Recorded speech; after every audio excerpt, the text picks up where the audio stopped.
नमस्कार, आप देख रहे हैं मिरर मीडिया। मैं हूं आपके साथ चंद्रा सिंह। स्वागत है आपका जोहार झारखंड में। चलिए रुक करते हैं आज की सुर्खियों पर।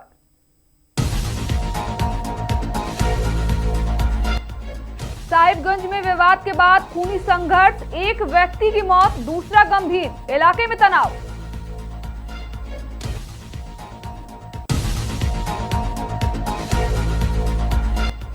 जेवरात लूटकांड के विरोध में बड़का गांव बाजार रहा बंद, व्यापारियों में भारी आक्रोश।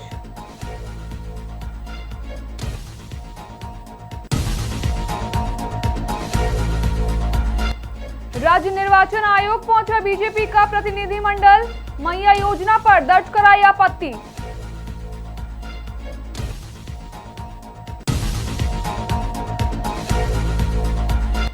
निकाय चुनाव में भाजपा का शक्ति प्रदर्शन, शास्त्री नगर में संजीव कुमार के चुनावी कार्यालय का उद्घाटन।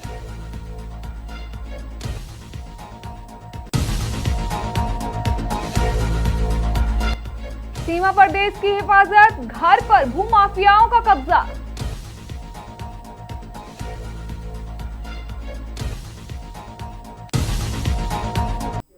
अब खबरें विस्तार से। साहिबगंज जिले के कल्याणचक दुर्गा मंदिर के पास मामूली विवाद ने हिंसक रूप ले लिया। दो पक्षों के बीच हुई खूनी संघर्ष में एक व्यक्ति की मौत हो गई, जबकि दूसरा गंभीर रूप से घायल है। घटना के बाद इलाके में तनाव का माहौल है। जानकारी के अनुसार राजमहल थाना क्षेत्र अंतर्गत कल्याणचक दुर्गा मंदिर के समीप दो टोटो चालकों के बीच हुए विवाद में मारपीट हो गई। इस दौरान एक व्यक्ति की मौके पर ही मौत हो गई, जबकि दूसरा गंभीर रूप से घायल हो गया, जिसे अनुमंडलीय अस्पताल राजमहल में भर्ती कराया गया है। घटना से आक्रोशित ग्रामीणों ने आरोपियों की गिरफ्तारी की मांग को लेकर तालझारी तीन पहाड़ मुख्य सड़क को जाम कर हंगामा किया, जिससे आवागमन बाधित हो गया। फिलहाल इलाके में तनाव है, लेकिन स्थिति नियंत्रण में है। और भी मरणासन की स्थिति में है। ये बहुत दुखद घटना है। ये बहुत शांत एरिया है, लेकिन और सेंसिटिव मैटर भी है, क्योंकि दो समुदाय की बात जहाँ हो जाती है सेंसिटिव हो जाता है। और ये काफ़ी लोग आक्रोश में है और किसी भी हाल में तत्काल जो दोषी है उसका गिरफ्तारी हो, यही यहाँ के लोग मांग कर रहे हैं। और मैं भी चाह रहा प्रशासन से भी मैं रिक्वेस्ट किया हूँ कि जैसे भी दबाव बना के जैसे अरेस्ट कीजिए। सबसे पहले प्रशासन ने भी कहा कि मेरा सबसे पहला काम है अरेस्ट, तो सबको अरेस्ट करना। अपराधी के द्वारा चाकू मार देने की घटना घटित हुई है। यहाँ के स्थानीय कुछ दूर पर उनका घर है, तो चालक पता चला है। उसी संबंध में पब्लिक यहाँ जांच किया हुआ था। बात हुई है, एक अपराधी पकड़ा भी गया है। बहुत जल्द हम लोग उसको बाकी और जो सम्मिलित हैं उसको हम लोग गिरफ्तार करेंगे और विधिवत कानूनी कार्रवाई करेंगे। जाम हटा है, हम आगे की कार्रवाई के लिए यहाँ से निकल रहे हैं। अभी विधि व्यवस्था की समस्या नहीं है, सभी शांतिपूर्वक और प्रशासन का सभी सहयोग कर रहे हैं। बड़का गांव में 7 फरवरी को हुए सनसनीखेज जेवरात लूटकांड के विरोध में सोमवार को बड़का गांव का बाजार पूरी तरह बंद रहा। इस दौरान अधिकांश दुकानें बंद रहीं और व्यापारियों ने एकजुट होकर अपराध के खिलाफ विरोध दर्ज कराया। बता दें कि 7 फरवरी को बड़का गांव दैनिक बाजार स्थित नंदिनी ज्वेलर्स के संचालक प्रभु सोनी से करीब 25 लाख रुपए के जेवरात की लूट की गई थी। वहीं अपराधियों को पकड़ने का प्रयास कर रहे व्यवसायी सुधीर सोनी को बदमाशों ने गोली मारकर गंभीर रूप से घायल कर दिया। इस घटना के बाद से ही स्थानीय व्यापारियों में भारी आक्रोश है। उन्होंने कहा कि इस तरह की घटनाओं से अपराधियों का मनोबल बढ़ा है, जिस पर पुलिस प्रशासन को सख्ती से लगाम लगाने की जरूरत है। स्वर्णकार समाज ने प्रशासन से व्यापारियों की सुरक्षा सुनिश्चित करने और अपराधियों की अविलंब गिरफ्तारी की मांग की है। पुलिस अभी तक 2 दिन हो गया है, पुलिस अभी तक कुछ नहीं कार्रवाई कर रही है। इसीलिए हम लोग बाजार अपना मन इसी से सर्वसम्मति से बंद किए हैं। किसी पर दबाव नहीं है, अपना सब खुशी से बाजार बंद कर दिया। व्यवसायी लोग बंद कर दिया अपना दुकान। व्यवसायिक पूरा व्यवसायिक से बंद रखा है, क्योंकि अपराधियों का मनोबल बढ़ा हुआ है। इसको कंट्रोल करने के लिए ऐसा किया जा रहा है। और अगर प्रशासन नहीं जागेगी तो आगे और धरना प्रदर्शन किया जाएगा। जैसे आज बंदी का एहसास पूरा दिखा रहा है बड़का गांव चौक में, और प्रशासन एक्शन नहीं लेती है, इसका आगे क्या कदम आगे उठाएंगे चक्का आप? जाम भी किया जाएगा, अनिश्चितकालीन बंद किया जाएगा। आप नगर निकाय चुनाव के बीच सरकार द्वारा मैया योजना के लाभुकों को 20,000 रुपए ऋण देने की घोषणा पर झारखंड बीजेपी ने कड़ा ऐतराज जताया है। इसी को लेकर पार्टी का 3 सदस्यीय प्रतिनिधि मंडल राज्य निर्वाचन आयोग पहुंचा और लिखित शिकायत सौंपी। बीजेपी नेताओं ने आरोप लगाया कि चुनावी प्रक्रिया के दौरान इस तरह की घोषणा कर सीधे तौर पर मतदाताओं को प्रभावित करने का प्रयास किया जा रहा है, जो आदर्श आचार संहिता का स्पष्ट उल्लंघन है। प्रतिनिधिमंडल ने आयोग से मामले पर संज्ञान लेते हुए उचित कार्रवाई की मांग की। पार्टी का कहना है कि चुनाव के ठीक समय पर योजनाओं और आर्थिक लाभ की घोषणा लोकतांत्रिक प्रक्रिया की निष्पक्षता पर सवाल खड़े करती है। यदि इस पर रोक नहीं लगाई गई तो यह चुनाव की पारदर्शिता को प्रभावित कर सकता है। कि भाजपा का एक प्रतिनिधिमंडल आज हम लोग यहाँ पहुँचे हैं राज्य निर्वाचन आयोग में और मांग किए हैं कि झारखंड सरकार के इशारे पर जो अखबारों में ये प्रमुखता से खबर कल छपवाई गई है, ये देखिए खबर है, ये चुनाव का कार्यक्रम चल रहा है निकाय चुनाव का और अभी मॉडल कोड ऑफ कंडक्ट प्रभावी है 23 तारीख तक। बावजूद राज्य निर्वाचन आयोग के आदेश को ठेंगा दिखाते हुए राज्य सरकार ये साबित कर रही है कि निर्वाचन आयोग मेरे नीचे है, मैं उसके ऊपर हूँ। अब ये सभी प्रमुख अखबारों में जो दिया गया है, इसमें हम लोग जानते हैं कि 23 तारीख तक किसी भी मैया सम्मान को ये कोई लोन और मिलने वाला ऋण नहीं है। जो भी मिलना है नहीं मिलना है 23 के बाद भी हो सकता था, लेकिन चूंकि सरकार को नीचा दिखाना है राज्य निर्वाचन आयोग के मॉडल कोड ऑफ कंडक्ट के रूल को, इसलिए उन्होंने सभी अखबारों में ऐसा छपवाने का काम किया है। आज प्रतिनिधिमंडल यह मांग किया है कि अब सीधी चुनाव को प्रभावित करने का एजेंडा है। किसी तरीका से येन केन प्रकरण किसी तरीका से शुरू से इनका मंशा रहा है कि हम लोग प्रलोभन देकर किसी तरह घोषणा करके ये चुनाव को जीत सकें। इसी का यह ग्रेट उदाहरण है। और इससे हम लोग जब ज्ञापन आज दिए हैं तो चुनाव आयोग ने बताया है कि मामला बहुत गंभीर है, तुरंत के तुरंत जांच के आदेश दिए हैं। नगर निकाय चुनाव को लेकर राजनीतिक सरगर्मियां तेज हो गई हैं। सभी प्रत्याशी चुनावी मैदान में पूरी ताकत के साथ उतर चुके हैं और जनसंपर्क अभियान तेजी से चला रहे हैं। इसी क्रम में भाजपा समर्थित प्रत्याशी मेयर संजीव कुमार ने सोमवार को शास्त्री नगर में अपने चुनावी कार्यालय का विधिवत उद्घाटन किया। कार्यालय उद्घाटन कार्यक्रम में भाजपा के कई गद्दावर नेता मौजूद रहे। मौके पर पूर्व सांसद पीएन सिंह, सांसद ढुल्लू मातो, विधायक राज सिन्हा, भाजपा नेता अमर बाउरी सहित बड़ी संख्या में पार्टी पदाधिकारी और कार्यकर्ता शामिल हुए। कार्यक्रम के दौरान नेताओं ने एक स्वर में संजीव कुमार के पक्ष में समर्थन का ऐलान किया।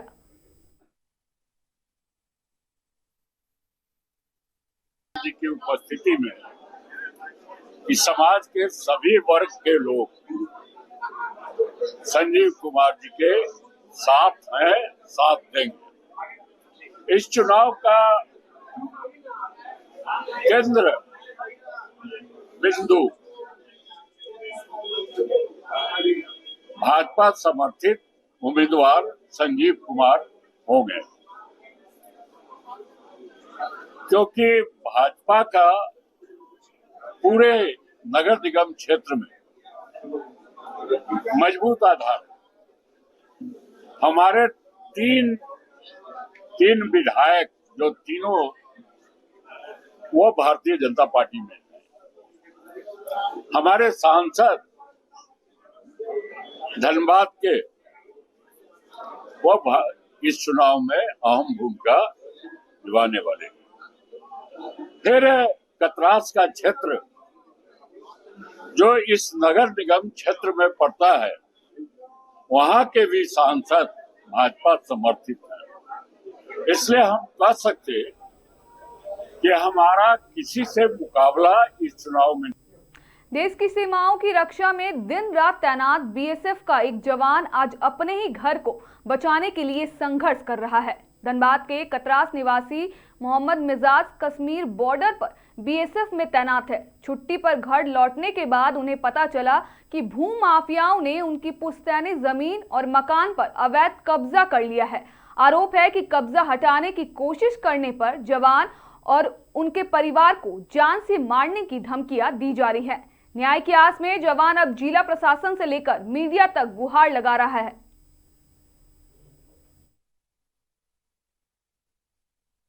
मेरे भाई ने हर जगह एप्लीकेशन दिया और हमारे घर को सीधा उनका कहना है कि तुम्हारा बेटा फौज में है, हमारा कुछ नहीं होगा, हमारा ऊपर से लेकर के हर जगह मेरा आदमी है, तुम्हारा पूरा फैमिली को मरवा दूंगा और तुम्हारा बेटा अगर फौज में है तो हमारा क्या कर लेगा। ये प्रेम महतो। घर कहाँ? घर में जी, घर कहाँ? मैं कतरास बाजार टंडा बस्ती निवासी हूँ। वही घर? हाँ, वहीं पे हमारा चाचा ना, मेरे चाचा का कोई औलाद नहीं है। वो निसंतान 2000 में एक्सपायर किए थे। मेरी चाची 29/5/2025 को एक्सपायर की थी। ये फर्जी डॉक्यूमेंट्स बना? हाँ, फर्जी डॉक्यूमेंट्स करके मैं ये गवाह दे रहा हूँ। मैं ये अगर लग रहा मैं आपको फर्जरी बोल रहा हूँ तो ये आप ये बताइए कि कोई 95 जिसमें जमीन को 48 करके और फिर वापस 95 चढ़ सकता है? अगर मैं फर्जरी रहता तो मैं आप लोगों से चाचा का जो है जी, कोई संतान नहीं है। मैंने फर्जी डॉक्यूमेंट बना करके कब्जा किया है। ये कब्जा कब किया? ये कब्जा 20/1/2025 को किया है। 20/1/2026 को। आप लोग घर में नहीं, मेरा भाई था, मैं नहीं था। इस लोग विरोध किया, विरोध करने के बाद वो लोग दबंग टाइप आदमी है तो मेरा भाई अकेला क्या कर सकता है, इसलिए मैं प्रेम महतो ने कब्जा किया, फिर उसको किसी और व्यक्ति को कब्जा करवाया। प्रेम महतो द्वारा कब्जा किया गया जिसमें 2 आदमी रहता है। बीसीसीएल के बरोरा क्षेत्र में सोमवार को गुणवत्ता सुधार को लेकर एक विशेष संवेदनशीलता कार्यक्रम का सफल आयोजन किया गया। कार्यक्रम केसी लिंक साइडिंग कंट्रोल रूम में संपन्न हुआ, जिसमें कोयला उत्पादन, प्रेषण, परिवहन और गुणवत्ता नियंत्रण से जुड़े अहम मुद्दों पर विस्तार से चर्चा की गई। कार्यक्रम के दौरान गुणवत्तापूर्ण कोयला उत्पादन, सही ग्रेड की आपूर्ति, सटीक प्रेषण प्रणाली तथा परिवहन के दौरान गुणवत्ता बनाए रखने जैसे विषयों पर गहन विचार विमर्श किया गया। प्रचार नहीं है, ये अपने लोगों को हम सेंसिटाइज करने के लिए आए हैं कि क्वालिटी कोल का उत्पादन करना है। ये एक सतत प्रक्रिया है और ये हम लोग बोलते हर एक समय है, लेकिन कभी कभी इस तरह का प्रोग्राम ऑर्गेनाइज करके लोगों को और ज्यादा काफी एनर्जाइज करने के लिए लोगों के तक अंतिम लोगों तक ये बात जाए, इसके लिए हम लोगों ने ये प्रोग्राम किया है ताकि ये सभी लोगों को फैले कि क्वालिटी कोल का उत्पादन हमको करना है। इससे क्या फायदा होने वाला है?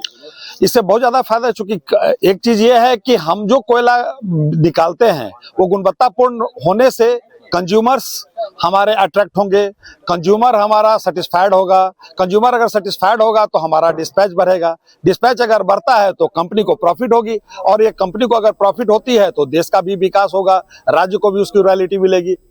मॉडल कॉलेज राजमहल में सिद्धू कानू मुर्मू विश्वविद्यालय दुमका द्वारा आयोजित यूजी द्वितीय सेमेस्टर परीक्षा 2025 का शांतिपूर्ण शुभारंभ हुआ। पहले दिन पहली पाली में ग्रुप ए और दूसरी पाली में ग्रुप बी विषयों की परीक्षा कदाचार मुक्त माहौल में संपन्न हुई। परीक्षा केंद्र पर कड़ी जांच और सुरक्षा के पुख्ता इंतजाम किए गए थे। प्राचार्य सह केंद्राध्यक्ष डॉक्टर रणजीत कुमार सिंह ने बताया कि विश्वविद्यालय के सभी नियमों का सख्ती से पालन कराया जा रहा है। मोबाइल फोन व आपत्तिजनक सामग्री लाने पर पूर्ण प्रतिबंध है।